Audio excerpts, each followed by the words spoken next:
कृष्ण चैतन्य प्रभु नित्यानंद श्री अद्वैत गदाधर शिवासादि गौर भक्तवृंद। रूप सनातन भट्ट रघुनाथ श्री जीव गोपाल भट्ट दास रघुनाथ। एहि छे गोसाई कौरी चरण वंदन यहाँ हैते विघ्नाशे अभीष्ट पुरन अभीष्ट पुरन अभीष्ट पुरन।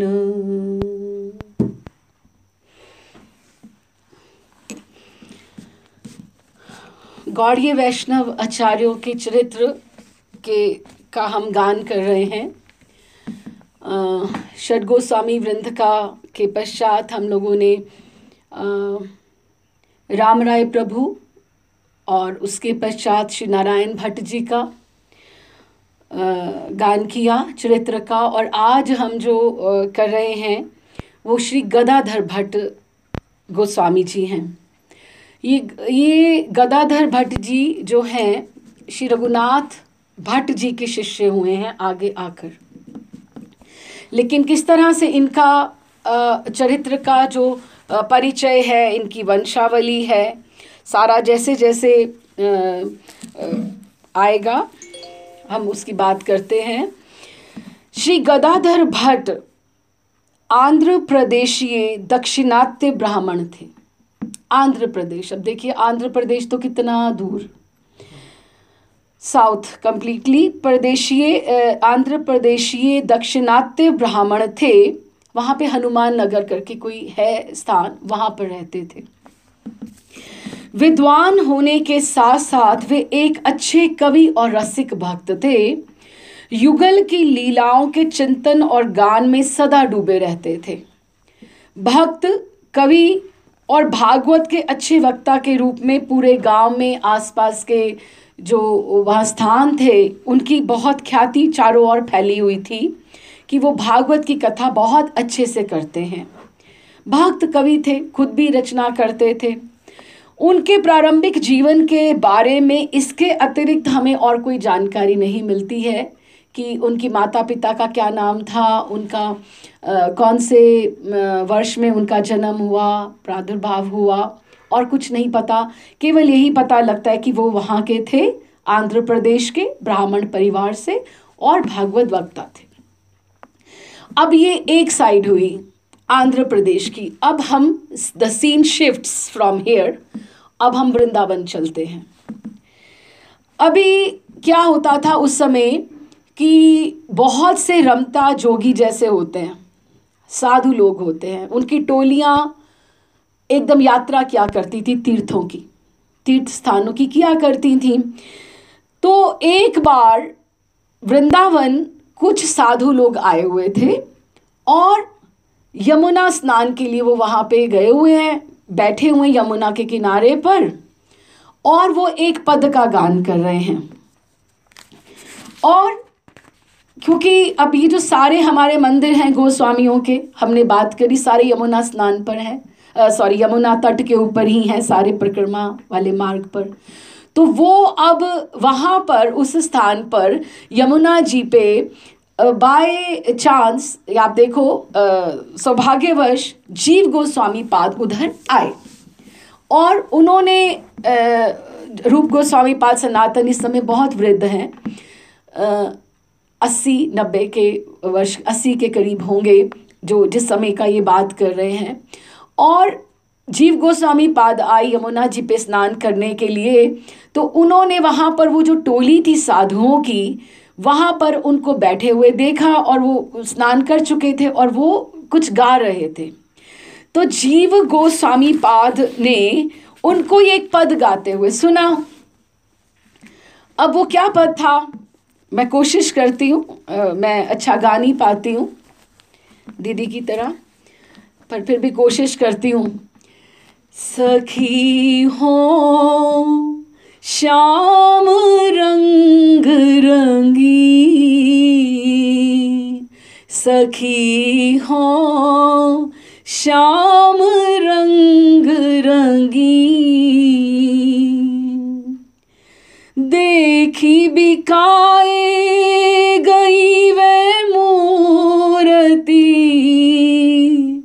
देखी बिकाए गई वे मूर्ति, सूरत माही पगी, सखी हो श्याम रंग रंगी। अब ये जो पद है, ये पूरा का पूरा चरित्र का आधार है, और इस पे हम थोड़ा फोकस करेंगे कि ये पद क्या है, इसका क्या अर्थ है, किसने लिखा है, और ये क्या रिएक्शन होने वाला है इसका। तो इसको हम समझते हैं। ये साधु लोग गा रहे थे और जीव गोस्वामी पाद एक टक होकर उनको एक मन से एकाग्रता से उसको श्रवण कर रहे हैं। अब जीव गोस्वामी पाद जिसको श्रवण करके वाह वाह बलिहार हो उठे, अब वो पद पदावली कितनी सुंदर होगी। तो अब ये पद कब का है? पद कहना चाहता है ये प्रिया जी के पूर्व राग का है। पूर्व राग अर्थात जब भी पूर्व राग कहते हैं जो मिलन से पहले का राग होता है, जब बात नहीं हुई अभी तक ठाकुर जी से। उत्तर राग जब भी, वैसे तो दोनों ऐसे मिलते हैं जैसे कभी पहली बारी आज मिल रहे हैं, पहले तो कभी देखा ही नहीं है। ठाप्रिया जी ऐसे ऐसे उनका आचरण होता है, ललिता जी को बोलेंगी तुमने कौन सी किसकी बात कर रही हो, कहते अपने श्याम सुंदर की, तो वो कहते कौन से श्याम सुंदर, वो भूल ही जाती हैं कि कौन से श्याम सुंदर, कि जैसे पहले कभी उनको मिला ही नहीं है, कभी आपस में पहचान ही नहीं हुई है। हाँ, तो ये अपनी सखी को मन से ये कह रही हैं, सखी हो श्याम रंग रंगी। और ये श्याम रंग रंगी, एक तो रंग होता है, अब आप देखो रंग चढ़ना भी होता है, तो श्याम काले के रंग के ऊपर, नीले गहरे नीले के ऊपर कोई और रंग नहीं चढ़ सकता। तो प्रिया जी अपनी सखी को बोल रही हैं कि जब से मैंने उनके दर्शन किए हैं श्याम रंग रंगी, कि उनके रंग में मैं रंगी गई। फिर देखी बिकाए गई वे मूरत, सूरत माही पगी, कि मैं उनके सूरत में पग गई हूँ, ड्रेंच्ड, कि मैं उसमें डूबी गई हूँ। पी ठाकुर जी का इतना सौंदर्य है कि उसमें मैं डूब ही गई हूँ। संग हो तो अपनों सपनों सो, कि मैं अपने भी जब मेरे पास होते हैं वो भी मुझे लगता है मेरी माँ, बाबा, बहन, भाई, आप सब सखियाँ जब मेरे साथ होती हो, ये बड़ी अपनी अंतरंगा सखी से बात कर रही है अपने मन की प्रिया जी। संग हो तो अपनों सपनों सो, कि सपना सा लगता है कि ये मेरे साथ कौन है, कि ये तो मेरे अपने हैं ही नहीं, मेरे अपने तो केवल श्याम सुंदर ही हैं। और सोई रही रस खोई, उन्हीं के रस में मैं खोई रहती हूँ। आगे हूँ आगे दृष्टि पर, सखी नेक न न्यारो होई, कि जहाँ जागे हूँ आगे दृष्टि पर, कि जब भी मैं जगती हूँ तो आगे दृष्टि पर, जहाँ तक मेरी दृष्टि जाती है, नेक न न्यारो हो। न्यारो मीन्स अलग नहीं मैं हो पाती, इनकी सोच मेरे जहन से जाती ही नहीं है कि श्याम सुंदर, गोपाल, गोविंद मेरे ऐसे दिल में, हृदय में समाये हुए हैं कि वो अलग हो ही नहीं पाते हैं। और एक जो मेरी अखियन में निसी ध्योस रयो करी भौन। निसी ध्योस किसको बोलते हैं? निसी मतलब रात, और ध्योस अर्थात दिवस, रात दिन, निसी और दिन। रयो करी भौन, भौन अर्थात भवन, कि भवन में बैठी हुई ठाकुर जी मेरे अखियन में समाये हुए रहते हैं। गाय चरावत जात सुनेओ सखी, कि मुझे किसी ने कहा है कि वो गैया चराने गए हैं, अभी आते ही होंगे, कि मैं भवन में बैठी उनकी प्रतीक्षा कर रही हूँ कि शायद उनके वापस आने की तरफ, वापस आते होते शायद मुझे उनके दर्शन हो जाएं। गाय चरावत जात सुन्यो सखी, सौंधो कन्हैया कौन। क्या तो वही कन्हैया ही है जिनकी हम बात करते हैं, जिनके मुझे सुबह दर्शन हुए थे? क्या वो कन्हैया है? वो कौन है? कहाँ से हैं? कासो कहो कौन पति आवे। कासो कहो, मैं किससे बात करूं? कौन पति आवे, मुझे उनका पता कौन लाके दे। ये बरसाना रहा और ये नंदगांव आधे घंटे का रास्ता भी नहीं है। और प्रिया जी पूछ रही हैं कौन पति आवे, मुझे कौन उनके बारे में बताए, उनका पता बताए कि वो कहाँ रहते हैं। कौन करे बकवाद। तुम्हें लग रहा है कि मैं ये सब ऐसे ही बोल रही हूँ? तुम मेरी बात नहीं समझ रही हो? प्रिया जी अपना जैसे खीज अपने उसको बता रही हैं कि कासो कहो कौन पति आवे, कौन करे बकवाद। हाँ हाँ, कैसे कह कही जात गदाधर, गूंगे को गुड़ स्वाद। कि ये तो गूंगा जैसे गूंगे को बोलो कि गुड़ का स्वाद बता कि वो कितना मीठा है, कैसा है, नमकीन है, कैसा है। अब गूंगा कैसे बताएगा? वो नहीं उसका स्वाद बता सकता। तो गदाधर कह रहे हैं कैसे के कही जात, कि प्रिया जी कह रही हैं कि मैं कैसे बताऊं, मुझे कैसे लग रहा है कि ठाकुर जी के प्रेम में मैं कैसी विरहनी हो गई हूं और उनके बिना मुझे कुछ सूझ ही नहीं रहा है। और ये जो प्रेम सरोवर है जहाँ पर ठाकुर जी का और प्रिया जी का पहला मिलन हुआ, कहा जाता है ये बरसाने और भी बाकी लीलाएं भी बहुत हुई वहाँ पर, लेकिन यहाँ प्रथम मिलन वहीं पर हुआ। ये बरसाने से 2 किलोमीटर दूर उत्तर दिशा में गाजीपुर नगला में ये सरोवर वर्तमान है। और कुंड का आकार नौका की तरह है और चारों ओर कदम्ब की वृक्षों से ऐसा परिवृत है और सुसज्जित है मानो जैसे प्रेम ही कुंडाकार रूप से विराजमान है। और कहा जाता है ठाकुर जी और प्रिया जी पहली बार यही मिलन हुआ था उनका, जिसको प्रेम सरोवर नाम दिया गया है। इस तरह से तो उन्होंने ये पद सुना। अब हमने भी समझा कि ये क्या पद है, किस तरह से है। सखी हो श्याम सो रंग रंगी। तो राधा रानी के ये पूर्व राग का ये पहला पद है। तो सखी हो श्याम रंग रंगी की टेक वाला ये पद सुनकर जीव गोस्वामी आनंद विभोर हो गए। उन्होंने गदाधर भट्ट जी के एक उच्च कोटि के भक्त और भागवत के वक्ता के रूप में समाज में अतिशय प्रिय होने की बात तो पहले ही सुनी थी कि कोई है आंध्र प्रदेश में जो एक बहुत अच्छे भक्त हैं, और लेकिन उनको नहीं पता था कि वृंदावन के गूढ़ अंतरंग रस की चर्चा वृंदावन से बाहर भी हो सकती है। Now this is a point कि बाहर भी, वृंदावन से बाहर रहकर कि भी कोई ऐसी बात कर सकता है। ये पद सुनकर उनका मन एकदम और उनके और भी आकर्षित हो गया। तो उन्हें वृंदावन की ओर आकर्षित करने के उद्देश्य से, खींचने के लिए, वृंदावन बुलाने के उद्देश्य से एक श्लोक की रचना करके 2 साधुओं के द्वारा उनके पास उनको भेज दिया। कि ये तो ऐसा था कि जिस तरह से वो जो साधु रमते जोगी जो सब आए हुए थे कि वो अब पता नहीं वापस कब जाएंगे ना, अपने जो आंध्र से आए हैं, कौन कहाँ से आया, जुड़ गया है। लेकिन उन्होंने विशेष 2 जनों को, साधुओं को 2 को वहाँ सीधा उनका पता पूछकर भेज दिया, एक श्लोक लिखकर। अब ये एक श्लोक नहीं है, ये एक आवाहन है। वृंदावन उसको बुला रहा है, निकुंज उनको, राधा ठाकुर प्रियालाल जी की लीलाएं उनको बुला रही हैं, उनको आवाहन है कि तुम आ जाओ। ठीक है। और श्लोक क्या था उन्होंने लिखा? अनाराध्या राधा पदम अम्भोज युगम मनाश्रित्य वृंदाटवी तद पदांकम असंभाष्य तद भाव गंभीर चित्तानु कुतः।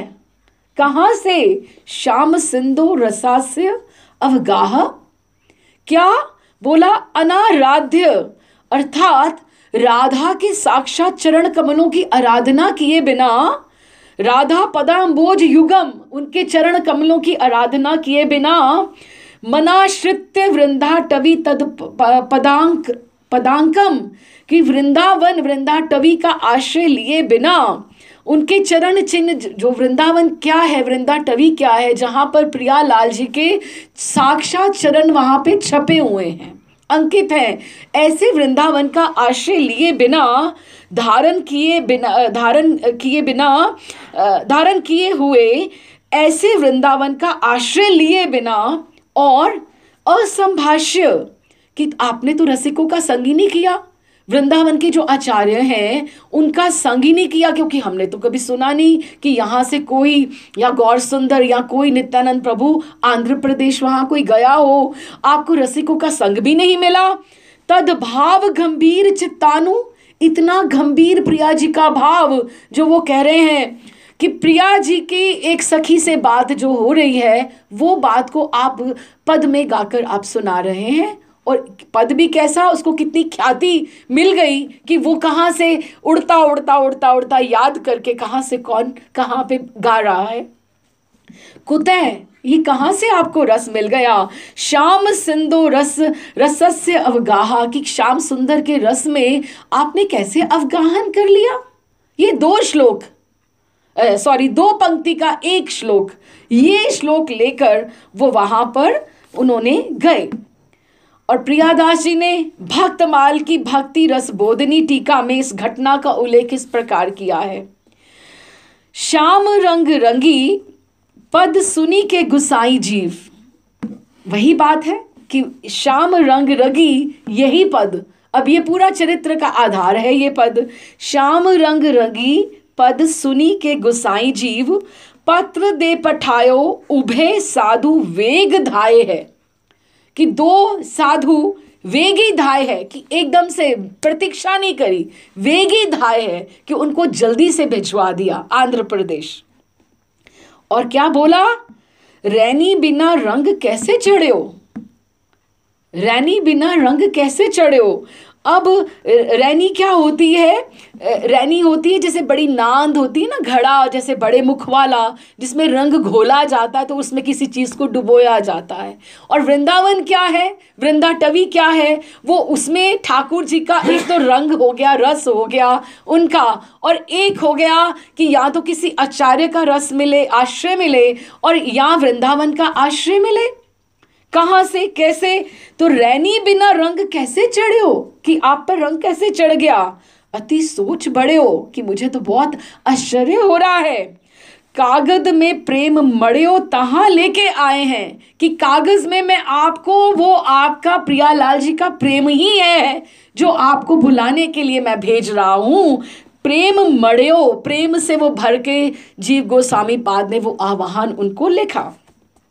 फिर और वहाँ का क्या सीन है, अब हम वापस वहाँ पर आंध्र प्रदेश चलते हैं। वहाँ पर क्या था, हनुमान नगर वहाँ पर पहुँचे दो साधु, उन्होंने कहा, क्या कहा, पूरडिंग कूप, कूप माने कुआं, कि कुएं के वहाँ पर मीठे मीठे पानी का कुआं था घर के बाहर कहीं, तो वहाँ पर वो दातुन कर रहे थे, कोई बैठे हुए वहाँ पर। पूर ढिंग कूप तहाँ बैठे रस रूप पगे, और दातुन कर रहे हैं और सोच रहे हैं, किसी रस रूप में पगे हुए हैं। उनकी सोच का, चिंतन का जो द्वार है वो कहीं और लिंक हुआ पड़ा है। सुबह सुबह का समय है। और पूछी बे को तिन ही सो नाम ले बताए हैं, तो उनसे कोई लोग, साधु लोग वो आए, तो उन्होंने इनसे पूछा तो उन्होंने बोला, सो नाम ले बताए हैं, कि उन्होंने बताया कि हमें गदाधर जी से मिलना है, हम उनके लिए संदेश लेकर आए हैं। कैसे संदेश लेकर आए हैं, और उन्होंने कैसे क्या पूछा, रही कौन ठौर, कि कहाँ से आप आए हैं, रही कौन ठौर, कहाँ से आप आए हैं, संदेश लेकर आए हैं। हाँ, और उन्होंने कहा, सिर मोर वृंदावन धाम से आए हैं। सिर मोर, कही रही कौन ठौर, सिर मोर वृंदावन धाम, नाम सुनी मूर्छा होय गिरे प्राण पाए हैं, कि वो जो बैठे हुए दातन कर रहे थे वो वृंदावन का नाम सुनकर वहां पे ही गिर गए। उन्होंने आगे तो क्या बताना था कि कौन गदाधर, कैसे गदाधर, या कौन है, या क्या बात है। जब उन्होंने ये नाम सुना कि सिरमौर वृंदावन धाम, कि वहाँ से कोई आया है और उनके लिए पूछता हुआ आया है, तो वो वृंदावन आप ये सोचो कि जैसे किसी की दुखती रग पे कोई हाथ रख दे और उनको ये बोले कि आप वृंदावन से संदेश लेकर आए हो।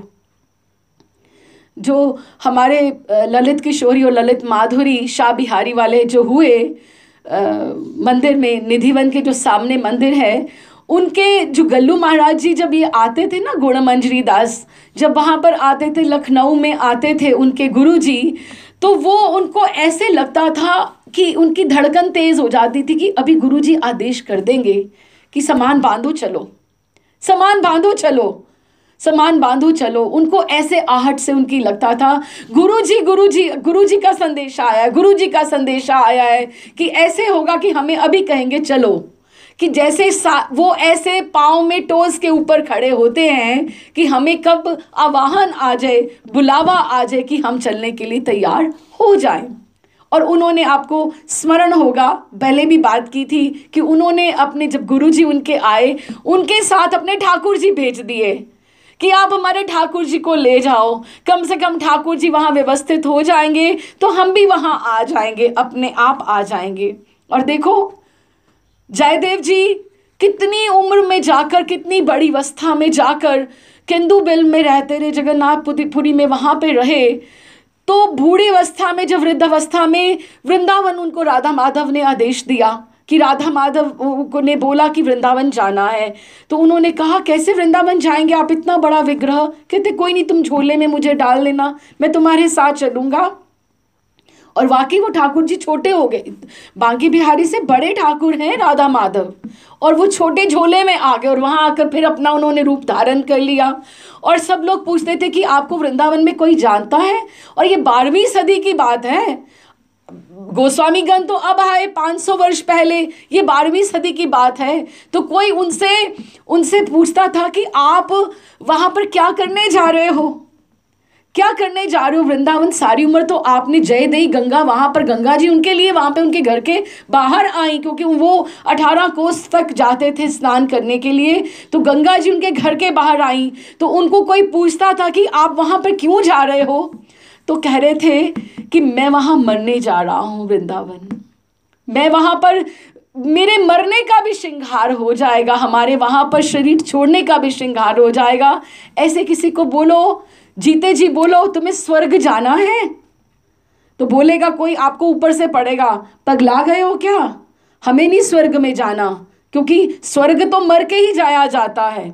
लेकिन वृंदावन में जीने का भी श्रृंगार है और वहाँ पर मरने का भी श्रृंगार है, वहाँ पे वास करने का भी वहाँ पे श्रृंगार है, कि जो वो ऐसा स्थान है वृंदावन, जो धाम है, कि वहाँ पर मरने का भी श्रृंगार है। और धाम जो है ना, वो भाव रस देता है। बिल्कुल कहा जाता है कि मदन टेर वाले महाराज श्री प्रेमानंद महाराज जी कहते हैं कि ये मनस्थिति होती है कि कौन कहाँ रहता है और कौन किस भाव में रहता है। आपकी मनोस्थिति, कोई बाहर, कोई, जैसे प्रभुपाद जी ने भी बोला, अमेरिका में sitting in most comfortable apartment, he was telling all the time कि मेरा मन, मेरी कॉन्शियस इस समय भी राधा दामोदर मंदिर में है, राधा दामोदर मंदिर में है मेरी कॉन्शियस जो है, मैं वहीं पर हूँ, वहाँ पर ये मनोस्थिति होती है। और एक और सुंदर बात, जैसे ठाकुर जी का नाम, जो ठाकुर जी का जो नाम है वो कृष्ण है, खींचते हैं, आकर्षित करते हैं, ऐसे धाम जो है, क्योंकि धाम और धामी में भेद नहीं है, ऐसे धाम भी खींचता है आपको, धाम आपको खींचता है। और जैसे ठाकुर जी चलते हैं, ठाकुर जी आपकी बात सुनते हैं, ऐसे धाम भी आपकी बात सुनता है, वो भी वहाँ प्रकट हो जाता है जहाँ आपकी मनोस्थिति में, आपके हृदय में हुआ ना। यहाँ पर आंध्र प्रदेश में भी वृंदावन प्रकट हुआ ना, उनके हृदय में प्रकट हुआ ना, तो उन्होंने उनके हृदय में वहाँ पर प्रकट हो जाता है जहाँ पर।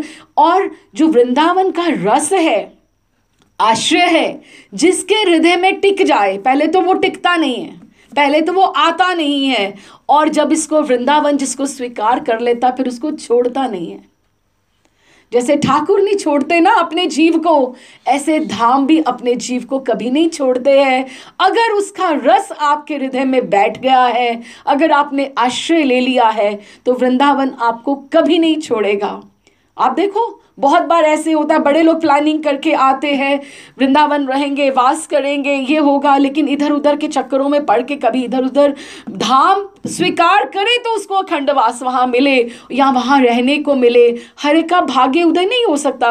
वो प्रियालाल जी का घर है, वो हर एक को कैसे स्थान दे देंगे अपने घर में? नहीं दे सकते। इसीलिए कहा जाता है कि आप जहाँ भी हो, प्रेमानंद महाराज जी कहते, जहाँ भी हो सुबह एक बार उठकर आप वृंदावन की दिशा में प्रणाम करके, हा वृंदावन सर्वस्व वृंदावन, जय वृंदावन प्राण वृंदावन, एक एक बार आप बोलो उसको। वृंदावन आपको अवश्य अवश्य आपको आश्रय प्रदान करेगा। वृंदावन ही वो रसभूमि है, वो उनका घर है, और घर में वृंदावनेश्वरी की कृपा के बिना प्रवेश संभव नहीं है। तो उन्होंने घर से, अभी देखो बहुत से लोग ऐसे होते हैं, अब घर में रहते हैं, वो अपने मन में एक ऐसा भाव आना चाहिए कि हम वृंदावन में हैं। कैसे आएगा? आप हर बार सब्जी भी लेने जाते हो तो मन में ये भाव रखो, आप वृंदावन में घूम रहे हो, आप वृंदावन में हो। बात कितनी सहज है, आप वृंदावन की गली में घूम रहे हो। यही तो कहीं प्रियालाल जी घूमे होंगे। ये प्रियालाल जी का घर है, ये कॉरिडोर्स हैं, इधर से इधर उनका यमुना किनारा है, उनका है कि आप जहाँ जाते हो अपने घर से निकलो, पहले ब्रिज रज पे प्रणाम करो, वहाँ पर प्रणाम करो, वहाँ सब मंदिरों के आगे प्रणाम करते हुए चलो, ताकि आपको एक बार से आश्रय प्राप्त हो कि आप वृंदावन धाम में हो। वृंदावन कोई शहर नहीं है, वो वृंदावन धाम है, ठाकुर जी का घर है। तो उन्होंने जब ये सुना कि वृंदावन धाम सिर मोर, अर्थात जब उन्होंने कहा श्याम रंग रंगी पद सुन, जीव गोस्वामी ने 2 साधुओं के हाथ एक पत्र लिख भेजा। पत्र का आशय था, मुझे ये सुनकर बहुत आश्चर्य हो रहा है कि आपको रैनी अर्थात नांद के बिना कैसे रंग चढ़ गया, अर्थात वृंदाटवी जो श्याम रस की नांद के स्वरूप है, घड़ा है बड़ा, उसी में तो रंग चढ़ता है गुल कर। उसमें अवगाहन किए बिना श्याम रंग का चढ़ना तो संभव ही नहीं है। इस पत्र को लेकर जिसमें मानो प्रेम ही मड़ा हुआ था, साधु उनके गांव पहुंचे और उस समय वे गांव के समीप एक कुएं पर बैठे दातुन कर रहे थे। साधुओं ने उन्हीं से पूछा, गदाधर जी ही थे वो जिनसे उन्होंने पूछा। तो उन्होंने पूछा, गदाधर भट्ट जी कहाँ रहते हैं, आप बताइएगा। और उत्तर देने के पूर्व गदाधर जी ने उनसे पूछा, आप कहाँ से आए हैं? और उन्होंने जैसे ही कहा, सब धामों के मुकुटमणि श्री वृंदावन धाम में, तो भट्ट जी ये नाम सुनकर ही मूर्छित होकर पृथ्वी पर गिर पड़े। साधुओं को तो ये लगा, अरे ये कौन है, हमने ऐसा क्या कह दिया, कुछ बात हो गई क्या? इनको तो ऐसे हो गया जैसे इनके प्राण ही निकल गए हैं।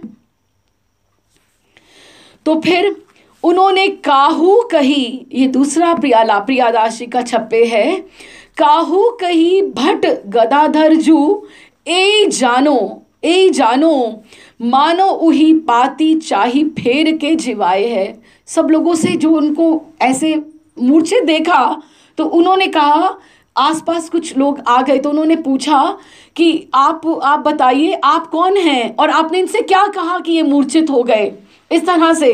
तो उन्होंने कहा, हमने तो कुछ नहीं कहा, हमने तो ये पूछा गदाधर भट्ट जी क्या यहीं रहते हैं, आप बताएंगे? कहते, अरे यही तो गदाधर भट्ट जी हैं, आपने इनको क्या कह दिया? कि कहते, हमने तो कुछ नहीं कहा, हमने तो कहा हम वृंदावन से आए हैं, आपके लिए संदेश लेकर आए हैं। केवल यही 2 बातें हमने कही, इससे अधिक और नहीं कहा। आप उनकी इंटेंसिटी प्रेम की आप कहाँ तक आप इमेजिन कर सकते हैं हम, कि उन्होंने जब इतनी बात उन्होंने बोली, उनको लगा मेरे प्रियतम का संदेश आ गया, मुझे निकुंज से बुलावा आ गया, मेरे जीवन की तपस्या मेरी सफल हो गई, जो मुझे वहाँ से, और वृंदावन, वृंदावन ही कहते, ये तो कथा करते हैं, ये कथा करते हुए वृंदावन का नाम भी नहीं लेते हैं, बात करते हैं वो प्रेम गांव है वहाँ पर, मथुरा के पास एक प्रेम गांव है, राधा रानी का नाम नहीं लेते हैं, ये प्रियालाल जी का नाम नहीं लेते, वो ठाकुर ठकुरानी बोलते हैं उन्हें, कि हमारे प्रेम गांव की हैं, उनकी बात नहीं करते हैं। क्यों? क्योंकि वो उसको एब्जॉर्ब ही नहीं कर पाते, सहन ही नहीं कर पाते। अब प्यार की क्या सीमा होगी, हम कहाँ तक सोच सकते हैं। तो उन्होंने कहा, दियो पत्र, आप कौन सा पत्र लेकर आए हैं, आप दिखाइए, और ऐसा करो, ये पत्र ही नहीं जिवाएगा, आप ऐसा करो, चलो मिलके वृंदावन नाम का संकीर्तन करते हैं, वृंदावन के नाम से, जय वृंदावन, प्राण वृंदावन, सर्वस्व वृंदावन, वृंदावन नाम ही इनको जियाएगा। जब उन्होंने दियो पत्र हाथ लियो और उसको जैसे ही उनको उसको सुंघाया, पत्र की उनकी बात करी, तो वो एकदम से वो उठ गए, दीर्घ श्वास लेते हुए वो उठ गए वहाँ से, गदाधर भट्ट जी, और उन्होंने बांचत ही चली वेगी वृंदावन आए हैं।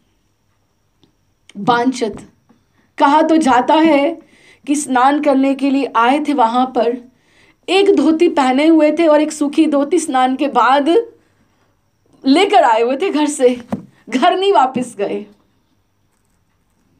ये तैयारी है वृंदावन जाने की, ये तैयारी है। कहाँ हम ऐसे रसिक आचार्यों की, हम लोग इन लोगों की कहाँ अनुसरण कर सकते हैं, कहाँ अनुकरण कर सकते हैं, हम लोगों का कहाँ भाव है, कुछ नहीं है। तो उन्होंने कहा, एक धोती वो लेकर पहने हुए आए हुए थे, और एक धोती उन्होंने सूखी, कि मेरे जैसे उद्धव संदेश लेकर आ गया, और गोपियां उठा कर उसको माथे पे लगा रही हैं, उसको सूंघ रही हैं, उसको आंखों पे लगा रही हैं, उसको हृदय पे लगा रही हैं, पढ़ नहीं रही हैं। उद्धव उनको बोल रहा है, गोपियों को ये बोल रहा है कि गोपियों, तुम तो बिल्कुल अनपढ़ हो, तुम्हें तो ये पता नहीं है कि पाती पढ़ी जाती है, तुम उसको सूंघ क्यों रही हो। वो कहती है, नहीं, इसको कृष्ण ने पकड़ा है, कृष्ण ने इसमें लिखा है, कृष्ण के हाथ की इसमें सुगंध है, ये कृष्ण के हाथों से आया है। और वो उनको आंखों पे लगाती हैं, अपने सिर पर धारण करती, हृदय पे धारण करती हैं, वो उसको नेत्रों से, आंखों से, उसके आंसुओं से भिजोते गए, और वांछत हो चले वेगी वृंदावन धाए हैं। आप नहीं समझ सकते हम लोग कि वो धाए हैं, धावती नदियाँ जो होती सागर की तरफ वो भागती है, वो रुक रुक के नहीं चलती, उसको सागर से मिलन करना है, वो भागती है, उसके पांव उल्टे पड़ते हैं। हाँ, वृंदावन जाए हैं, और एक पंक्ति में उन्होंने कहा कि वृंदावन आए हैं। रास्ते का भी वर्णन नहीं प्रियादास जी ने किया। क्यों? उनका रास्ता इतना लंबा कैसे बीता, कितने दिनों में कैसे बीता, नहीं, जाते ही मिले श्री गोसाई जी सो आंखें भरी आई नीर। जाते ही उन्होंने दंडवत किया जीव गोस्वामी के चरणों में, और कहा, मैं तो काल कर्म प्रारब्ध का बधा हुआ जीव था, कितनी दूर, और मैं वहीं सड़ता वहीं मर जाता, लेकिन आपकी कृपा की डोर ने मुझे गले में बांध कर मुझे खींच लिया। जिस तरह से नरोत्तम ठाकुर कहते हैं कि मुझे आप, मेरे मरने से पहले ठाकुर, मुझे आप वृंदावन बुला लीजिएगा। क्योंकि वृंदावन वो बाद में नहीं आए, हम उनके चरित्र में पढ़ेंगे, वो बाद में नहीं आए वृंदावन। लेकिन ये इन्होंने कहा कि मैं तो वहीं आंध्र प्रदेश में, वहीं अपने घर में, गृहस्थी में वही सब करता रहता, लेकिन आपने मेरा आवाहन किया, मुझे बुलाया आपकी। अब देखो, दो पंक्तियां, एक श्लोक है, एक उनका पद है। हम इसको कोई रसिक बात समझ सकता है, इसको कोई और नहीं समझ सकता। कृपा आश्रय में ही बात समझ आ सकती है। छोड़े तो छोड़े, ना पढ़ें तो ना पढ़ें, लेकिन अगर हम पढ़ें तो अच्छे से समझे तो सही हम क्या भाव क्या है। और सुधी ना शरीर धरी धीर वही पाए है, पढ़ सब ग्रंथ अच्छा, फिर सुधी ना शरीर, उन्होंने अच्छे से, उनको शरीर की सुध भी नहीं थी, धरी धीर वही भाए है कि वहाँ पर आके उन्होंने अपने आप को समर्पण किया उनको। और पढ़ सब ग्रंथ संग नाना कृष्ण कथा रंग, रस की उमंग अंग अंग सब छाए हैं, कि उन्होंने जब उन्होंने एक दूसरे का मिले, अच्छे से आलिंगन किया, जीव गोस्वामी पाद ने और गदाधर भट्ट जी ने उनको मिले, जैसे बरसों से बिछड़े। यही होता है, व्यवहारिक लोगों के पास आप बैठ जाओ, 5 मिनट 10 मिनट आपको बात समझ नहीं आएगी कि अगली बात क्या करें। और जो दो रसिक मिले हैं वो उनको कितनी बात करेंगे, कितना उन्होंने इनका श्रम का समाधान किया और इस तरह से किया। अब वृंदावन की रस की बात, वृंदावन का स्वरूप, ये तो गुरु आश्रय से ही समझे तो समझे, गुरु आश्रय से ही समझे तो समझे। जिसको गुरु आचार्य ने समझा दिया वही वृंदावन का स्वरूप समझेगा, अदरवाइज नहीं समझ में आने का। आज श्री भूति कृष्ण महाराज जी का निकुंज लीला प्रवेश दिवस है, उनका एक एग्जाम्पल मैं उनके श्रद्धा सुमन उनके चरणों में समर्पित करना चाहती हूँ। वृंदावन में महाराज जी के मुखारविंद से सुना कि कहते कि आए, हम लोग बैठे हुए थे तो कुछ यात्री आए, तो उन्होंने कहा आप लगाए वृंदावन की परिक्रमा, हुआ है आप, कैसा अच्छी हो गई आपकी परिक्रमा। कहते महाराज श्री आए तो सही वृंदावन, लेकिन सफाई नहीं है यहाँ पर, बिल्कुल अच्छा नहीं लगा, यहाँ पर बिल्कुल अच्छा नहीं लगा। कहीं पे गैया ऐसे घूम रही है, कहाँ पे गंद है, कहाँ पे नालियाँ खुली हुई हैं, कहाँ पे ये है, कहाँ पे सूअर है, कुकर सूकर सब जगह पे, और कहाँ पे देखो कि यानी भंडारे लगा रखे हैं, पत्तल डोना वही सब फैला है, गंदगी बहुत है, कुछ समझ नहीं आया। आगे से थोड़ा हम किसी से बात करेंगे, थोड़ा सफाई का ध्यान रखना चाहिए। कहते अच्छा हमें भी थोड़ा, हम यात्रा पे थे तो हम भी परिक्रमा नहीं गए, अच्छा थोड़ा सा करना चाहिए, थोड़ा थोड़ा होना चाहिए, ठीक है। अपना एंगल है, पर्सपेक्टिव है किसी चीज़ को देखने का, अपना दृष्टिकोण है। तो फिर दूसरा ही कोई उसी समय कोई और आया, तो कहते आप लगाए परिक्रमा, आपकी अच्छी हो गई। कहते हाँ जी महाराज जी बहुत अच्छी हो गई। कहते सुना है आजकल बहुत थोड़ा कूड़ा कचरा वगैरह, परिक्रमा मार्ग बहुत सफाई नहीं करी हुई लोगों ने। कहते अच्छा मैंने तो ध्यान ही नहीं दिया। कहते महाराज जी मैं तो यूं परिक्रमा के लिए जब जैसे प्रणाम करके निकला तो मुझे ऐसे लगा कि जैसे ठाकुर जी पीताम्बर पकड़े नटखट सामने ऐसे वंशी बजाते हुए भागते जा रहे हैं, और उनका जो पटका था वो पीछे हवा में फहरा रहा था, और उसको मैं पटके को पकड़ते उसके पीछे महाराज जी मुझे तो पता ही नहीं लगा, उसकी वंशी की ध्वनि को मैं अनुसरण करते करते मेरी परिक्रमा कब पूरी हो गई। यमुना जी भी बीच में आई, लेकिन वो उस नटखट से मेरी दृष्टि हटे तो मैं यमुना जी या किसी और चीज़ को देखूं। मैंने तो इस चीज़ों पे ध्यान ही नहीं दिया।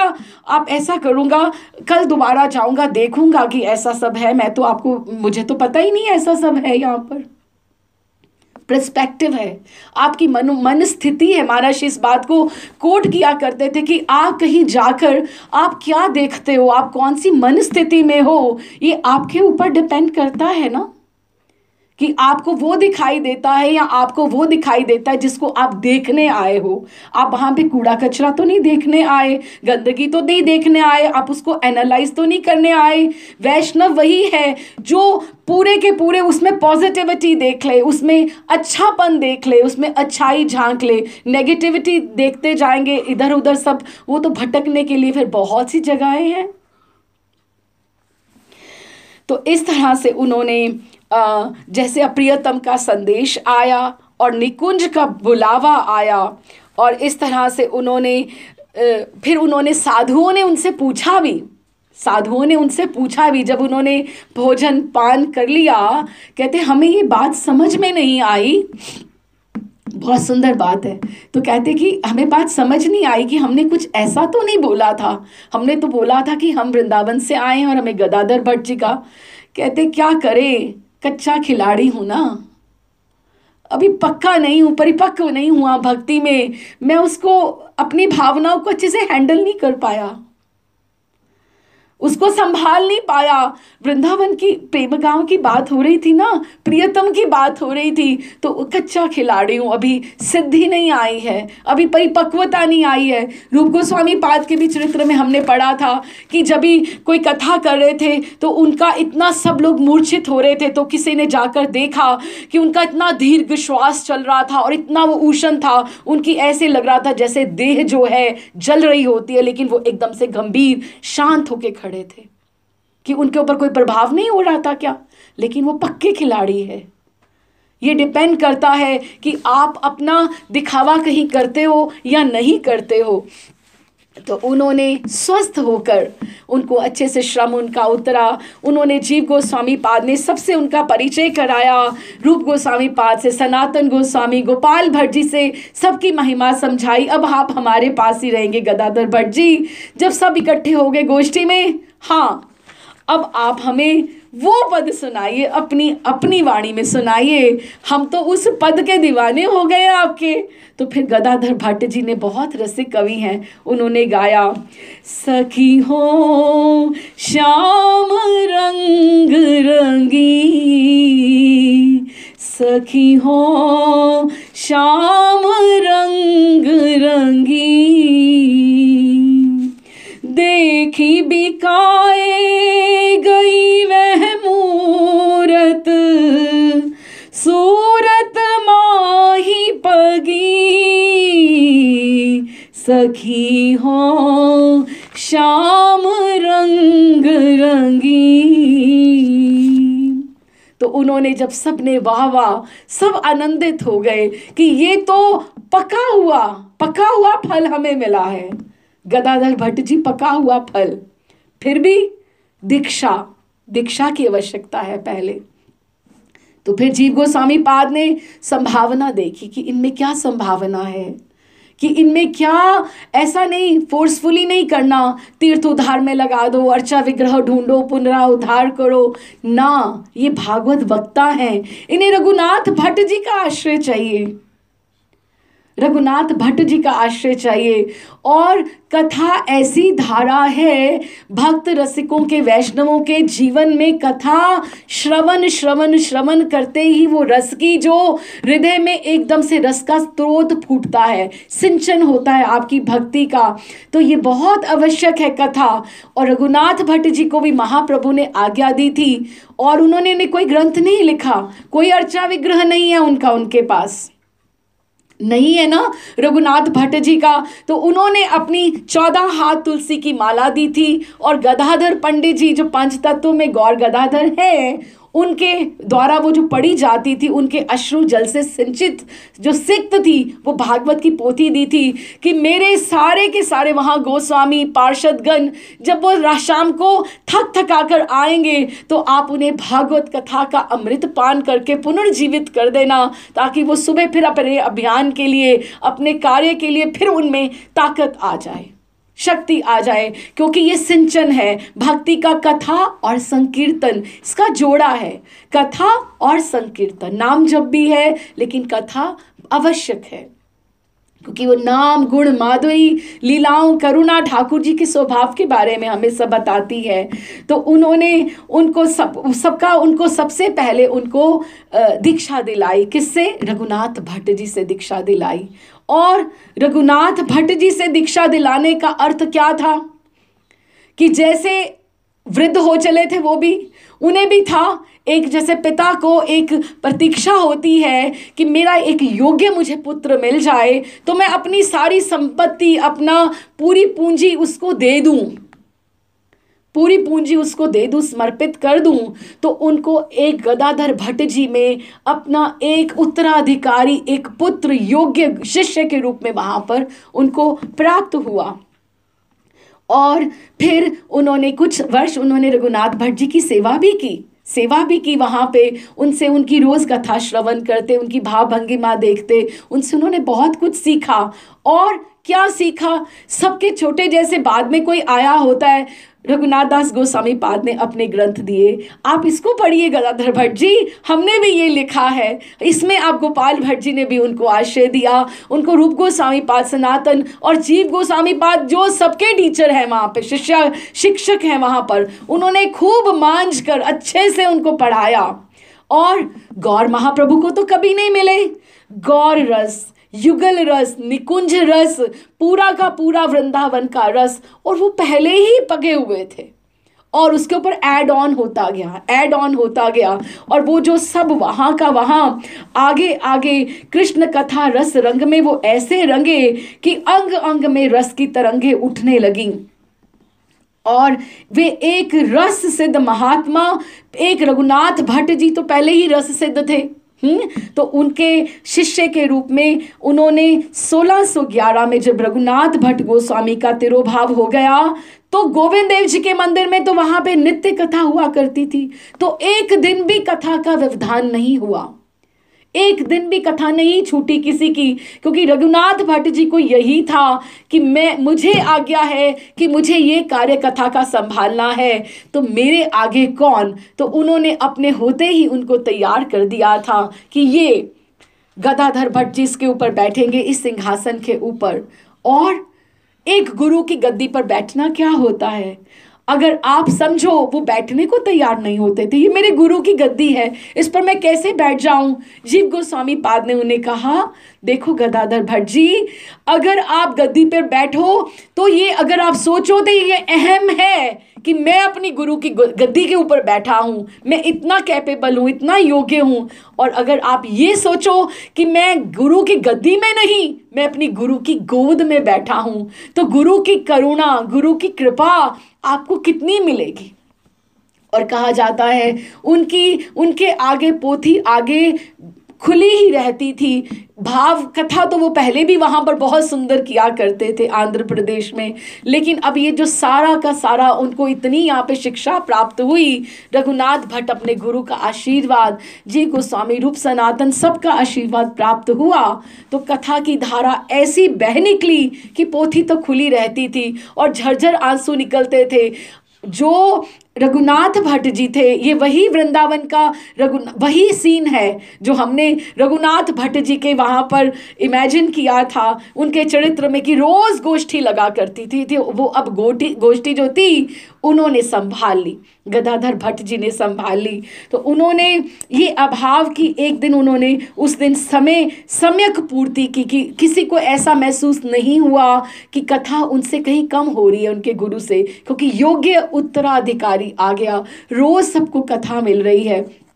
और इसमें एक और एडवांटेज हुआ कि रघुनाथ भट्ट जी एक श्लोक को कई कई रागों में गाया करते थे, लेकिन इसमें ये एक कथा के हिसाब से कोई अपने रचित पदों का भी गान किया करते थे। पद पदावली, थोड़ा संकीर्तन और जुड़ गया, योग्य और उत्तराधिकारी मिल गया ना, तो उसमें कृपा जुड़ गई। तो भट्ट जी की कथा इतनी प्रभावशाली होती थी।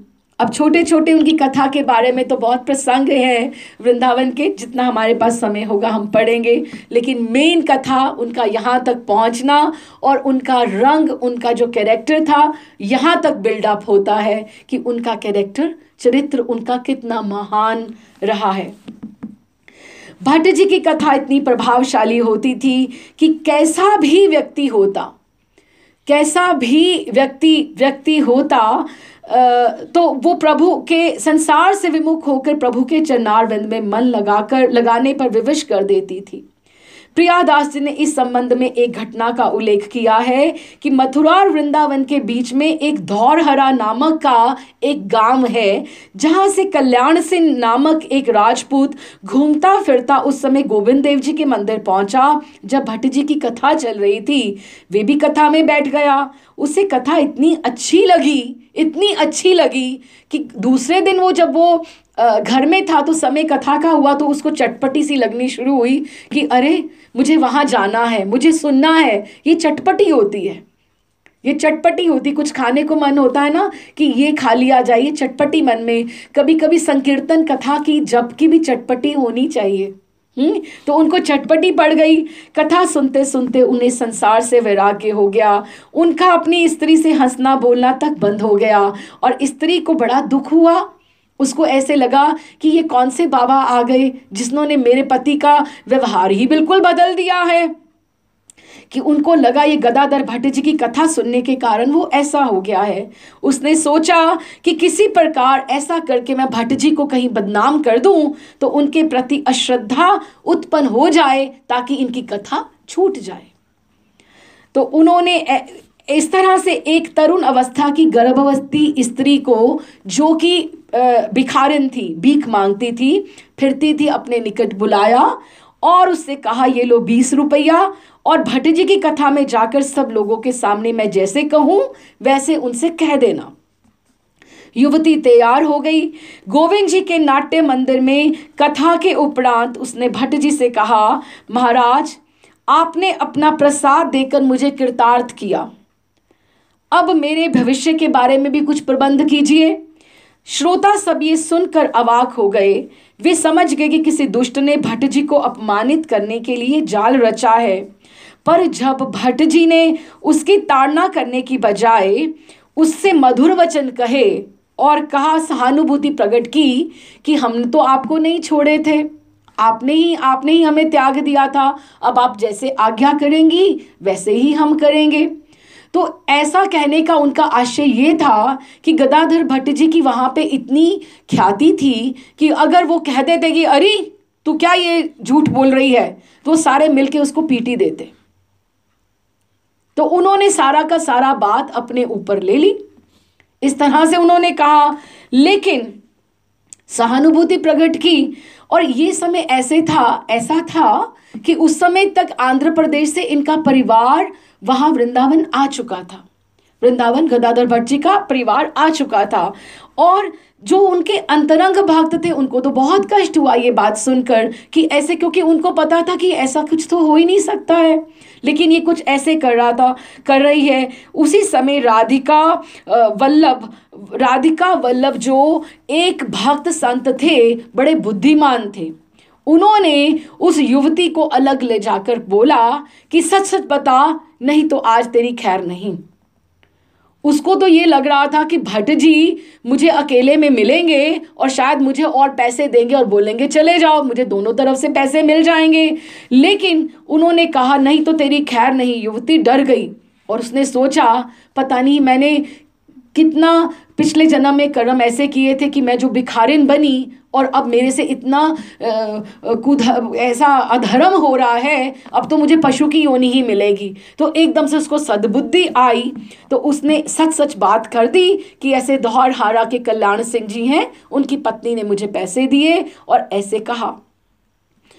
तो भट्ट जी, उनको कल्याण सिंह को ये बात पता लगी, तो वो तो उन्होंने भट्ट जी से पहले क्षमा याचना करी और लगे तलवार, राजपूत थे, तलवार लेकर भागे कि मैं तो अपनी पत्नी को जैसे मैं मार ही दूंगा, वो कैसे कर सकती मेरे गुरु के प्रति अपराध।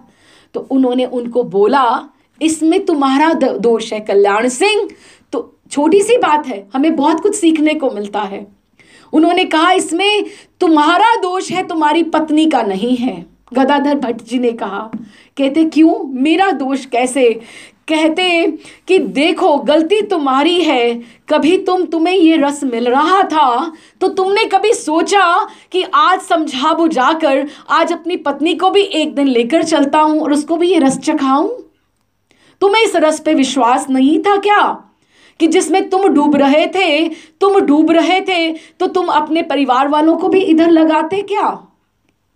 वो तो वो विमुख थी, तो उसका ये करना तो अधर्म, उसने किया तो किया, वो तो अपराध तो उससे होना ही था, लेकिन गलती तुम्हारी है। जो घर में ठाकुर जी के प्रति जो पहले आता है, जो पहली तरफ चलता है, आप ये मत समझना ये आपकी बहादुरी है, ये आपको ठाकुर जी ने मोहरा बनाया है कि वो रीझे तो सबके ऊपर हुए हैं, तभी आपको सबके बीच में रखा है कि आप धीरे धीरे किसको अपने साथ लेकर चलते हो। तो उन्होंने कहा, तुम्हें इस रस पर मेरे ऊपर भरोसा नहीं था क्या, कि जो तुम उनको समझा बुझाकर और भी तो बहुत बातें अपनी मनवाते होगे ना, एक दिन लेकर आते तो ये बात की नौबत आती क्या। अगर तुमने उसको अपनाया है, अगर तुमने उसको भोगा है, अपने रिश्ते को भोगा है, तो तुम्हें पूरा का पूरा उसको पूरा साथ देना चाहिए। उसको बीच में ऐसे नहीं छोड़ना चाहिए कि तुम्हारी रुचि इधर हो गई और तुम उसको उसकी रुचि पर छोड़ दोगे। क्या तुम उसके पति हो, तुम्हें उसका संभाल कर इधर लगाना चाहिए। बहुत शिक्षा मिलती है छोटे से प्रसंग पे कि लिखा, जैसे काटी तलवार तिया मारी भी कल्याण गयो, लेकिन उनको उस तरह से बोला। संतों का स्वभाव ही है जो वे अपनी प्रशंसा को प्रहार और निंदा को दया समझते हैं। इस तरह से उन्होंने इस बात को समझाया। अच्छा जी, भट्ट जी की कथा में श्रोताओं का हृदय इतना द्रवित होता था कि झरझर झरझर आंसू बहते थे। उनका प्रभाव ही ऐसा था, उनके नेत्रों से अश्रुधार बहती ही रहती थी। लेकिन एक कथा में एक महात्मा आया करते थे। उनको गदाधर भट्ट जी, जैसे कोई रसिक होता है तो उनको आप आगे आ जाइए, इधर बैठिए, आगे बैठिए, कि सुनने में जैसे बहुत से इंस्पायरिंग फेसेस होते हैं, आपको बोलने में अच्छा लगता है, कोई रिस्पॉन्ड करता है, कोई रिसेप्टिव लगता है तो आपको भी अच्छा लगता है। तो उनको वो माला देकर आगे बिठाया करते थे। लेकिन वो अपने आप को इतना अभागा समझते थे, इतना अभागा, और वो इधर उधर देखते थे कि सबको तो इतना अश्रुपात होता है, इतना भाव आता है, मुझे भाव ही नहीं आता। तो उनको एकदम से ऐसे लगता था कि क्या मेरे में इतना ठाकुर जी ने मुझ पे कृपा नहीं करी कि मुझे ऐसे भाव ही नहीं आता, मुझे रुदन ही नहीं होता, और सब लोग आसपास सब लोग ऐसे करते हैं। तो उन्होंने एक दिन क्या किया, कथा में जाने से पहले उन्होंने अपने झोले में एक पुड़िया रख ली, छोटी सी पुड़िया, इसमें लाल मिर्च थी। तो जिस तरह से कथा में वहां पर बैठे और आगे बैठे तो थोड़ा सा जैसे हुआ तो ऐसे उन्होंने झोले में से डाल के, ऐसे हाथ डाल के, ऐसे आंसू पहुंचने के बहाने से ऐसे जरा सा लगा दिया। तो वो अब उसकी धसक थी, वो मिर्ची की तो धसक थी, आसपास वाले एक दो जनों को पता लग गया कि ये ऐसा हुआ है। तो उनको तो बहुत मिर्ची लगी और आंसू भी तो खैर बहे उनके, लेकिन ये मिर्ची वाले आंसू तो और तरह के होते हैं ना। अब वो वैसे सॉफ्टली तो नहीं होते, घबराहट जैसे एकदम कान लाल हो गए और इस तरह से हुए। लेकिन उन्होंने आगे जिन्होंने देखा था, उन्होंने भट्ट जी को बोल दिया, आप तो उनको कहते हैं बड़े, आपके वो महात्मा बड़े रसिक हैं, आप तो उनको आगे सम्मान देके बिठाते हैं। आज हमने देख लिया कितने वो रसिक हैं, कितने रसिक हैं। अब वो कोई किस बात को कैसे लेता है, कल्याण सिंह की बात को कैसे लिया उन्होंने, हमें सीख मिलती है ना। तो उन्होंने कहा क्या हुआ उन महात्मा को, कहते वो ऐसे मिर्ची का लेके आए थे पुड़िया, हमें तो धसक लग गई, हमें पता लग गया, कल से तो पीछे बिठाइएगा उन्हें, आप आगे मत इधर बिठाइएगा। जब उन्होंने सुना गदाधर भट्ट जी ने, वो तो एकदम से रोते हुए उनके पास, महात्मा के पास गए और आलिंगन करके उनको ऐसा एकदम से आलिंगन करके खुद इतना रोने लगे गदाधर भट्ट जी। अरे इतनी आप में ललक कि आप ठाकुर की करुणा में रोएं, कि आपने ये भी नहीं सोचा कि मिर्ची का क्या आपके ऊपर प्रतिक्रिया होगी और किस तरह से होगी कि आप उसके प्यार में रोना चाहते हैं। आप ये भावना का आशीर्वाद मुझे भी दीजिए। गदाधर भट्ट जी कहने लगे कि मुझे भी इतना भाव मिले कि मैं भी ऐसे सोचूं कि मैं भी ठाकुर जी के प्रेम में क्रंदन करूं, उस भाव में मैं रोता रहूं। क्या है, पर्सपेक्टिव है, एक बात को देखने का नजरिया है। मेरे हृदय में भी ऐसे रोने की ऐसी छटपटी आ जाती तो मेरा भी जीवन सार्थक हो जाता। तो इस तरह से उन्होंने कहा कि नाभा जी ने बताया है कि गदाधर भट्ट जी ने उनको जब आलिंगन किया तो उनका एकदम से जो हृदय में गांठ बंधी हुई थी, ये जो संत लोग होते हैं ग्रंथी, हृदय की गांठ ही तो खोलते हैं, ग्रंथि ही तो खोलते हैं, गुरु आचार्य यही तो खोलते हैं। तो उसके बाद उनका जो अश्रुपात होता था और इस तरह से, क्योंकि गदाधर भट्ट जी का उनको स्पर्श प्राप्त हुआ, उनकी करुणा, उनकी कृपा, क्योंकि उनको था मन में कि मैं रोऊं, लेकिन मैं रो नहीं पा रहा हूँ, सब लोग कैसे भाव में रहते हैं। तो इस तरह से उन्होंने उनके ऊपर कृपा की। उसके बाद करुणा। श्री कृष्ण चैतन्य प्रभु नित्यानंद श्री अद्वैत गदाधर श्रीवासादि गौर भक्तवृंद रूप सनातन भट्ट रघुनाथ श्री जीव गोपाल भट्ट दास रघुनाथ एहि छय गोसाई कौरी चरण वंदन यहाँ हैते विघ्नाश्रे अभीष्ट पुराण अभीष्ट पुराण अभीष्ट पुराण।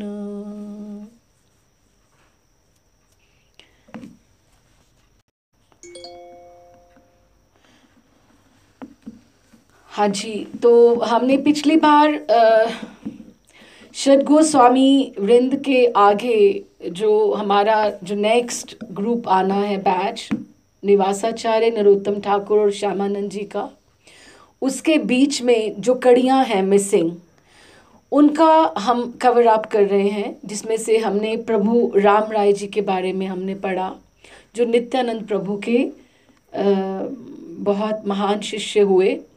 और पिछली बार हमने नारायण भट्ट जी के बारे में हमने एक सिटिंग करी थी।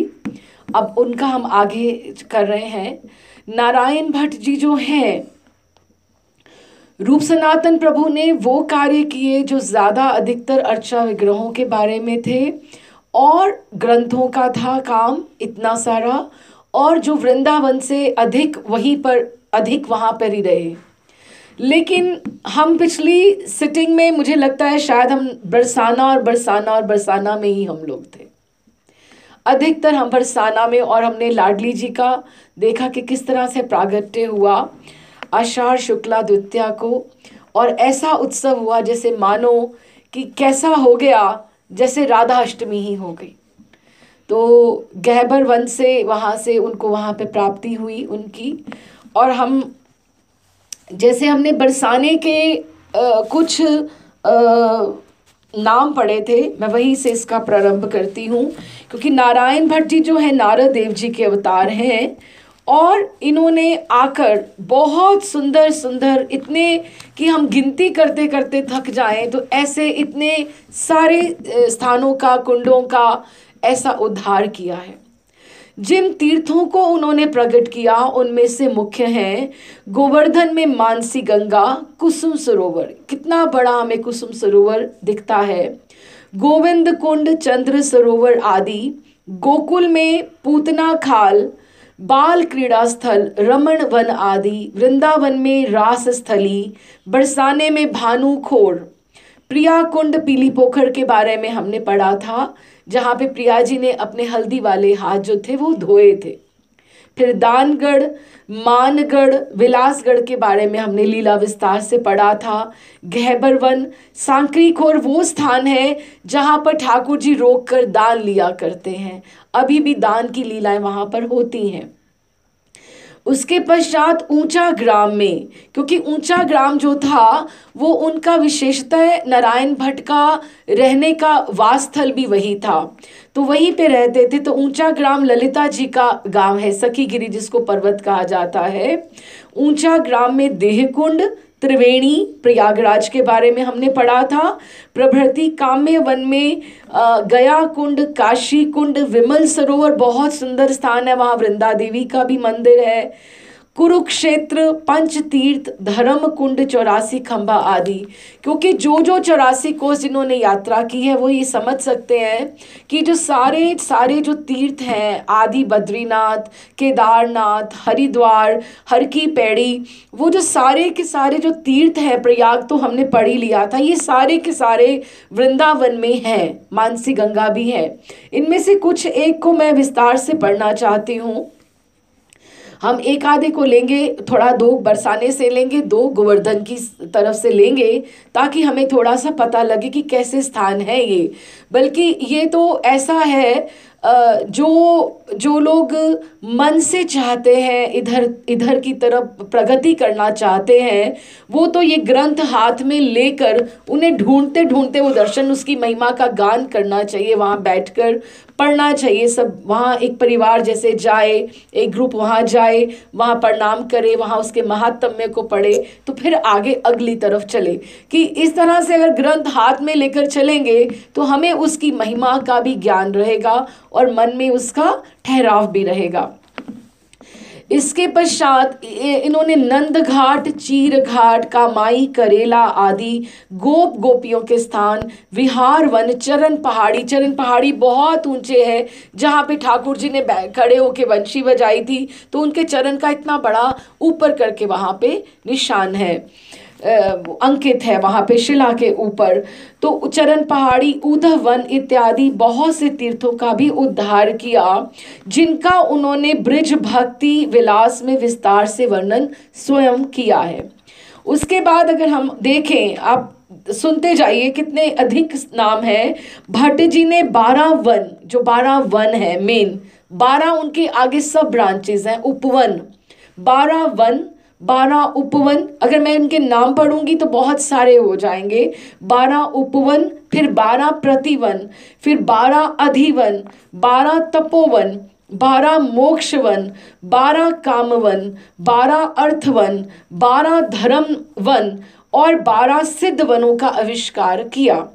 और फिर सबसे सुंदर बात क्या की कि 8 सखियों के 8 गांवों का, क्योंकि अलग अलग से सखियों के गांव हैं, जैसे चिकसौली चित्रा जी का है, ऊंचा गांव ललिता जी का है, रिठौरा, ये सखी स्थली, ये सारे के सारे जो इन गांवों को ढूंढकर और उनमें क्या किया कि इनमें सब स्थानों के, सब वनों के, सब कुंडों के उनके देवता आदि निश्चित किए। जैसे चिकसौली की चित्रा देवी हैं, चिकसौली की चित्रा देवी हैं जो मेन है, ऊंचा गांव की ललिता जी हैं, पीली पोखर की प्रिया जी हैं।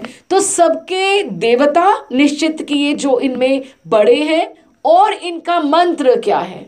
ललिता जी की अगर प्राप्ति करनी हो, कृपा की याचना करनी हो, तो उनका क्या मंत्र है। तो एक एक वन के देवता को निश्चित किया और उनसे संबंधित मंत्रों का आविष्कार जो उन्होंने निर्णीत किया, इसका भी उन्होंने ब्रिज भक्ति विलास में उनका वर्णन किया गया है। हम अभी थोड़े से इनकी जो है लीलाओं को थोड़ा सा स्पर्श करते हुए चलते हैं। हमने पीछे जैसे पढ़ा था, इसका है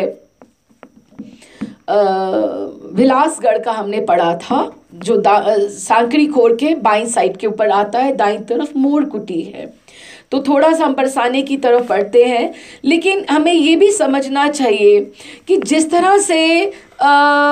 तरह से सनातन गोस्वामी पाद ने गिरिराज जी की परिक्रमा का पथ निर्धारित किया था कि गिरिराज जी की परिक्रमा अगर चली, क्योंकि वो रोज करते थे, तो इन्होंने, भट्ट जी ने ये एक योजना इस तरह से की कि वन यात्रा होनी चाहिए। ये आविष्कार करके, ये नहीं कि उसको वहां पे छोड़ दिया गया ना, इसका समय निर्धारित किया कि कौन कौन से मंथ में इसकी 84 कोस परिक्रमा होनी चाहिए। वन यात्रा, जिसको ब्रिज यात्रा, 84 कोस और रास लीला, और ऐसे स्थानों के ऊपर रास लीला भी होनी चाहिए। क्यों?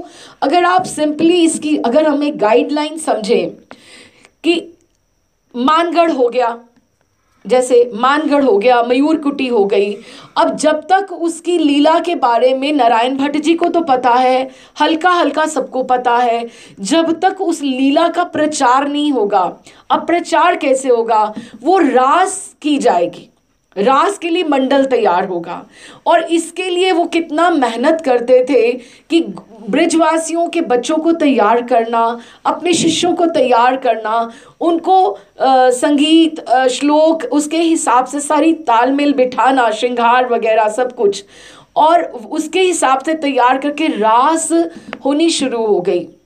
वहां पर ये चलते फिरते जो रास है ना, वो चलते फिरते ग्रंथ है, जैसे कि एक इम्पैक्ट इस तरह से आप एक पढ़ते हो, चीज अलग है, देखते हो अलग है, एक आप उसको ड्रामेटाइज करके अगर हम जो देखते हैं उसका जो इम्प्रेशन है, इम्पैक्ट है, जो उसका असर है, अलग से दिमाग में आता है। तो उन्होंने, भट्ट जी ने ब्रिज की सीमा निर्धारित की कि वृंदावन 84 कोस की परिक्रमा कहाँ से कहाँ तक है, कहाँ से उठाई जाएगी, पहला दिन कहाँ से लेकर कहाँ तक होगा, दूसरी दिन की कहाँ से लेकर कहाँ तक होगा, और उसको वन यात्रा, ब्रिज यात्रा की परिपाटी डाली। स्नान, दान, पूजा, भजन, परिक्रमा, स्तुति और उपवास आदि कर वनों में भ्रमण करते हुए वन यात्रा की, और उक्त प्रकार से ब्रिज के गांवों में भ्रमण करते हुए ब्रिज यात्रा की विधि निर्धारित की। और उन्होंने साल में 2 बार ऐसा समय रखा कि वैशाख कृष्ण प्रतिपदा से श्रावण पूर्णिमा तक ब्रिज यात्रा उठाई जा सकती है, क्योंकि वेदर जो है, मौसम जो है वो अनुकूल है, तब की जा सकती है। और भाद्र कृष्ण अष्टमी से लेकर भाद्र पूर्णिमा पर्यंत वन यात्रा का समय निर्धारित किया। अभी तो छुट्टियों के हिसाब से आचार्यों के अनुगत्य में अब यात्राएं वैसे उतनी कठिन रही भी नहीं, क्योंकि कारों में ही यात्राएं हो रही 10-11 दिन में। नहीं तो जो पैदल पैदल यात्रा होती थी तो उसको तो महीना 1 मास से भी ऊपर लग जाता था। फिर कुंडों में रास्ते में स्नान करते हुए जाना, जहां होना जहां रुक जाना। अभी तो सारे अपने आवास स्थान के ऊपर वापस आ जाते हैं। तो इस तरह से रास स्थलियां, फिर इन सब स्थानों के ऊपर रास स्थलियां बनाई गई कि ब्रिज में जहां जहां रास स्थल है उन स्थानों का भट्ट जी ने ब्रिज भक्ति विलास में उल्लेख किया है, और रास स्थलियों का वहां निर्माण किया गया।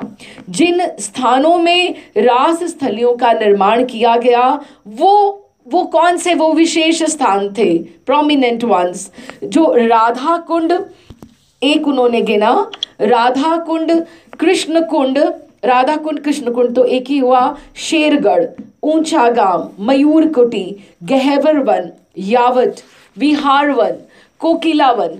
कोकिलावन जो है वो शनि देवता का भी वहां पे वास गिना जाता है कि वहां पे कोयले बहुत बोलती, तो वहां की क्या लीला है। तो रास स्थली पे यही सब बताया जाता है कि वहां पर क्या लीला हुई थी। कदम्ब वन, स्वर्ण वन, प्रेम सरोवर की भी बहुत सुंदर लीला है। प्रेम सरोवर वो स्थान है जहाँ पे प्रिया प्रियतम पहली बार सबसे पहले मिले थे, जो उनका पहली बार एकदम से बस देखा भर था, और वो दोनों इतने प्रसन्न हुए, इतना रुदन हुआ उनको मिलकर आपस में कि उनके नेत्रों से झरझर जो आंसू बहे, उसी से वो प्रेम सरोवर, और वो प्रेम सरोवर ही है। और यहाँ वहाँ पे वल्लभाचार्य जी की बैठक है, बहुत बड़ा विशाल स्थान, एक्चुअली कुंड बहुत बड़ा है वहां पे प्रेम सरोवर पे, और मंदिर है वहां पर। तो उस तरह से प्रेम सरोवर है वृंदावन में, करहला, पिसाई और पड़ासौली। तो इन स्थानों के ऊपर उन्होंने मेन जो है रास वहां पर स्थल बनाए। तो अभी हम थोड़े से हम पढ़ते हैं, जिससे आपको थोड़ा सा आइडिया मिले कि जो स्थान ढूंढे गए वहां पर किस तरह की रास हुआ करती थी। हम जो बहुत कॉमन है, बहुत लोगों ने दर्शन भी किए होंगे, जब भी हम जाते हैं गहबर की परिक्रमा के लिए, तो ये मानगढ़ हमारे लेफ्ट की तरफ आता है, जो बहुत ऊंचा स्थान है। रमेश बाबा वहां पर आजकल वहां पर उनकी भजन स्थली है। ये स्थान श्री जो भी ब्रह्मगिरी के ऊपर है, अत्यंत मधुर लीलाओं का केंद्र है बरसाना। एक दिन श्री श्याम सुंदर संकेत कराकर श्री राधिका जी को कुंज में आ रहे थे। मार्ग में विपक्षा यूथेश्वरी श्री चंद्रावली की सखी पद्मा ने उन्हें रोक लिया। पद्मा शैव्या जो है वो चंद्रावली की विशेष सखियां हैं, जैसे प्रिया जी की ललिता और विशाखा हैं। तो उन्होंने रोक लिया, तो श्री चंद्रावली की अति विरह व्याकुलता का बखान कर वे श्याम सुंदर को बहाने से चंद्रावली की कुंज में ले गई। तो सारा दिन रसिक शिरोमणि चंद्रावली के पास रहे आए, और श्री राधा जी की सारिका ने जाकर सारा का सारा जो वृतांत था, क्योंकि वो वहां पे प्रतीक्षा कर रही थी, श्री राधा जी को सब वृतांत सुनाया। चंद्रावली के साथ श्री कृष्ण का विनोद विहार सुनकर श्री राधा जी अतीव माननीय होकर बैठ गईं। अच्छा, अब ये भी कहा जाता है कि प्रिया जी ने श्रृंगार किया, क्योंकि लीलाएं मान की बहुत लीलाएं हुई हैं कि प्रिया जी ने जब भी श्रृंगार करके बैठी तो प्रिया जी ने ठाकुर जी से पूछा कि मैं कैसी लग रही हूँ, कि मैं अच्छी लग रही हूँ क्या। तो ठाकुर जी चंद्रावली की कुंज से होकर आए थे, तो उनके मन में वो चंद्र जैसे था, वो बात तो कुछ और करना चाहते थे कि तुम्हारा जैसे चंद्रावली क्या बोला जाता है, चंद्रवली पंक्ति, कि चंद्र की पंक्तियों की तुम्हारी जैसे इतनी शोभा है तुम्हारी मुखारविंद की, तो चंद्र ही बोला, वो कुछ आगे बोल ही नहीं पाए। तो उन्होंने कहा चंद्र, अच्छा तो मैं चंद्रमा के समान अब तुम्हें मैं दिखती हूँ क्या? चंद्रमा में तो वो कलंक है, मुझ में तुमने ऐसा कौन सा कलंक देख लिया? हाँ, तुम्हें अभी चंद्रावली ही याद आती है। अब ये सारा का सारा प्रिया जी ने मान कर लिया। और आप मानिए, मानगढ़ में जो ठाकुर है वहाँ पर मान बिहारी बहुत बार दर्शन भी आते हैं, उनके ग्रुप्स में मान बिहारी ठाकुर हैं। और प्रिया जी जितना मान करने में सकुशला है, उतना तो ठाकुर जी भी कभी सोचे ना कि आप मुझे मान करना सिखा दो, तो ठाकुर जी को भी मान करना ना आवे।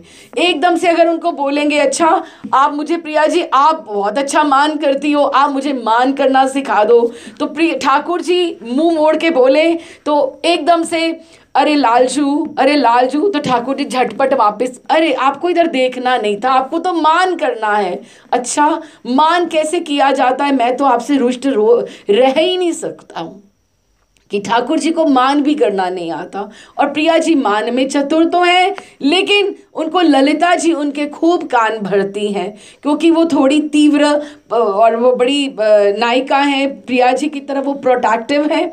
तो उस तरह से तो प्रिया जी ने मान कर लिया। और मानगढ़ में कहा जाता है एक केव भी है, गुफा कंदरा भी है, अगर हम जाएं तो हमें दर्शन करना चाहिए। जीव गोस्वामी पाददेव गुफा अंदर जाके भीतर सीढ़ियां उतर के और भीतर जाके काफ़ी लंबी है, और जीव गोस्वामी ने आगे गुफा कहाँ तक जा रही है वहाँ पे शिला रखवा दी थी, क्योंकि वहाँ से उन्हें डर लगता था कि ये भजन स्थली बनी हुई है। पहले आप मानो कृपालु जी से भी पहले बहुत बाबा लोगों ने वहाँ पे भजन किया है। कृपालु जी ने भी वही प्रिया जी की कृपा प्राप्त की। उनके पश्चात रमेश बाबा ने, फिर राधानाथ स्वामी भी, उनके भी कैरेक्टर में, उनकी भी बुक में आता है कि वो भी बहुत साल उस गुफा में रहे, रमेश बाबा के साथ रहे। तो बड़े वो सिद्ध स्थलियाँ हैं जहाँ पर, तो प्रिया जी वहाँ पे मान कर ली वहाँ पर। तो ठाकुर जी ने उनको कैसे मनाया, तो वहां से छुट्टी पाकर, कहाँ से, चंद्रावली की कुंज से श्री कृष्ण जब राधा रानी के पास आए तो यहाँ उन्हें माननी देखकर दुख भी हुआ। ओहो, मैंने तो प्रिया जी को बहुत कष्ट दिया, और साथ में भय भी लगा, बिल्कुल ऐसे डर से गए। अनुनय विनय करने लगे मनाने के लिए। और क्या ये देखो, ये सब रसिकों ने ये पदावलियां लिखी हैं। क्यों रूठी हो भानु दुलारी, अब कोई गाने वाला हो तो बहुत सुंदर गा के आपको सुनाए। क्यों रूठी हो भानु दुलारी, ऐसी कहा चूक भई, चूक मतलब क्या गलती हो गई मुझसे, बेरी बेरी टारो सुकुमारी, टारो की मुझे हटा रही हो कि पीछे हटो, मैं आपसे बात नहीं करती। जिनके कहे मान कर बैठत, कि जिनके सिखाने के ऊपर तो तुम मान करके बैठी हो, कौन, ललिता जी। जिनके कहे मान कर बैठत, सो तो अति कपटी ब्रिज नारी, उन्हें तो इतना कपट है, वो तो चाहती नहीं कि हम दोनों सुखी से रहें, वो ऐसी है, तुम उनके सिखाए में आ रही हो। ललित लड़ैती वह बहकावत, तू समझत नहीं मेरी प्यारी, कि आप तो इतनी भोरी हो प्रिया जी, आपको पता ही नहीं लगता कि तुम उनके बहकावे में आ गई हो। अब ललित लड़ायती जी इतने बड़े रसिक संत हुए हैं, तो इनकी पदावलियों के ऊपर ये रास हुआ करती है। मानगढ़ में जैसे रास स्थलियां हैं, ये पदावली होती हैं। फिर आगे कैसे जाती है ये बात, हमारी स्वामिनी को मनाने के लिए फिर वो ठाकुर जी तो वो टारती हैं कि नहीं मुझे आपसे बात ही नहीं करना, तो फिर वो बाहर चले जाते हैं जब निकुंज से। तो विशाखा जी जो हैं वो थोड़ी सी सम कक्षा हैं कि ठाकुर जी को भी कृष्ण पक्षा भी हैं और राधिका के साथ भी हैं, सम स्नेहा है, थोड़ा थोड़ा ध्यान रख लेती हैं ठाकुर जी का। तो वो उनको मनाने के लिए उनको कहती हैं कि ऐसा